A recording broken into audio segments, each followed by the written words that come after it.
মুর্শিদাবাদ জেলার নবগ্রাম থানাতে 12টি হারিয়ে যাওয়া মোবাইলগুলি নবগ্রাম থানার পুলিশ খোঁজাখুঁজি করে বিভিন্ন জায়গাতে। সেই সব মোবাইলগুলি খুঁজে পাওয়ার পর শনিবারে নবগ্রামের বিভিন্ন অঞ্চলের প্রকৃত মোবাইল উপভোক্তাদের সেই সব মোবাইলগুলি হাতে তুলে দেওয়া হয় নবগ্রাম থানার কর্মরত অফিসারদের হাত দিয়ে। হারিয়ে যাওয়া মোবাইলগুলি প্রকৃত উপভোক্তারা পুনরায় হাতে পেয়ে খুবই খুশি হয়েছে বলে জানা যায় এবং তার সাথে এইসব উপভোক্তারা নবগ্রাম থানার ওসি ইন্দ্রনীল মহন্তকে ও অন্যান্য অফিসারদেরকে ধন্যবাদ জানাতে ভোলেনি। নবগ্রাম থেকে বলাই প্রামাণিকের রিপোর্ট, KTN 5 নিউজ।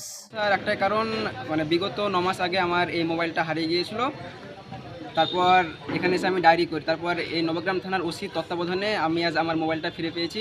তার জন্য খুবই ভালো লাগছে আমাকে এবং আন্তরিকভাবে শুভেচ্ছা নবগ্রাম থানার ওসিকে। আমার নাম সম্রাট শেখ, বাড়ি দিগরি।